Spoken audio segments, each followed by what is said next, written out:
Hey everybody, Peter Zeihan here, coming to you from my COVID prison, also known as the Home Office. And we're going to close out our three-parter on the upcoming elections with a discussion of the forgotten middle child of American politics, the independents, and how they are going to be determining the outcome of this race and how they've really already made up their mind. The key thing to remember about independents is that they're not part of the rest of the process. And as a result, they feel a little annoyed, a little left out, and they keep getting presented with this binary choice between two horrible candidates, and they have to plug their nose and vote for someone. However, they don't do it in the way that you might imagine that a normal balancing factor would, where they look at all the pros and look at all the cons and talk about it among themselves. No. They have a very knee-jerk reaction. It's very predictable. They're flighty, they have buyer's remorse, and they almost always vote against whoever they voted for the last time.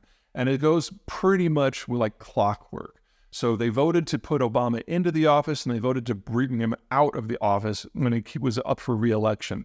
The same happened for Bush. The same happened for Trump. They voted him in because he wasn't Obama, and then they voted against him because he was Trump.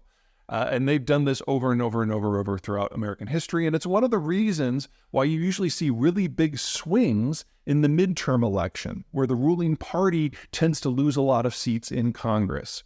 Well, that didn't happen this last time. When we got to the 2021 elections, the independents on their exit polling indicated that they really disliked Biden, specifically his economic policies, and very specifically thought those economic policies were very bad for independents in general. And yet, instead of generating the red wave, which history suggests happens almost every single time, the opposition wave, they instead voted to keep the Democrats in the majority in the Senate, and they handed the Republicans the smallest majority they have ever seen, in the last 180 years, in the House. Since then, the Republicans have managed to winnow that down even further because they ejected a guy who was using campaign funds to pay for porn. And the Republican, the far right, if you want to call it that, the populist right, the MAGA right, caused such a ruckus within the Republican caucus within the Congress that they basically ejected their own speaker. They didn't just get McCarthy out of the speakership, they convinced him to quit Congress altogether, shrinking the majority even more. Now, why did this happen? Well, it comes down to Donald Trump. Donald Trump's position in that the January 6th protests were about the real democracy, the idea that the election was stolen from him, even though there's absolutely no facts at all that have supported that. And we now have almost every candidate who's even running for president against him on the Republican side now saying that publicly.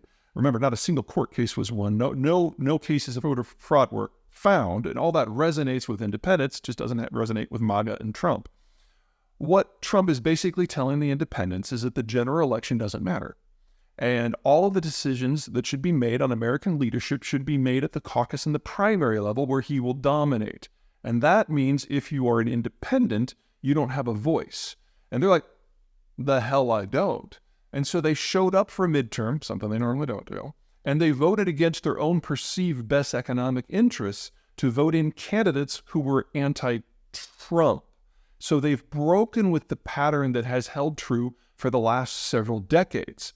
And since Donald Trump hasn't changed his tune on what went down in his general election, I think it's pretty safe to say that the independents are not going to either. Let me give you an idea of how this is going to play out.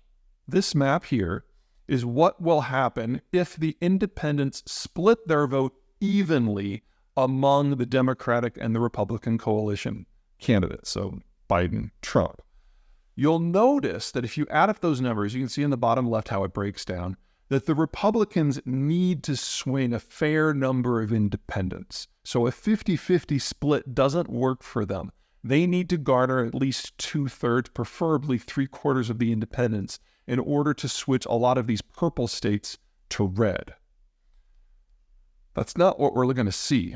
More likely what we're going to see is a repeat of what happened in the 2022 by-elections. It's going to replicate itself in the 2024 general elections, and that's something more like the second map, where the independents break 2-1 in favor of anti-Trump candidates, in favor of Democratic candidates.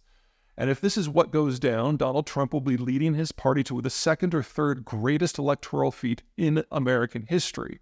Now, you may say, well, that's not what the polls are saying. The polls are saying that Joe Biden is so unpopular that Trump is actually trending towards a direct victory in a lot of states.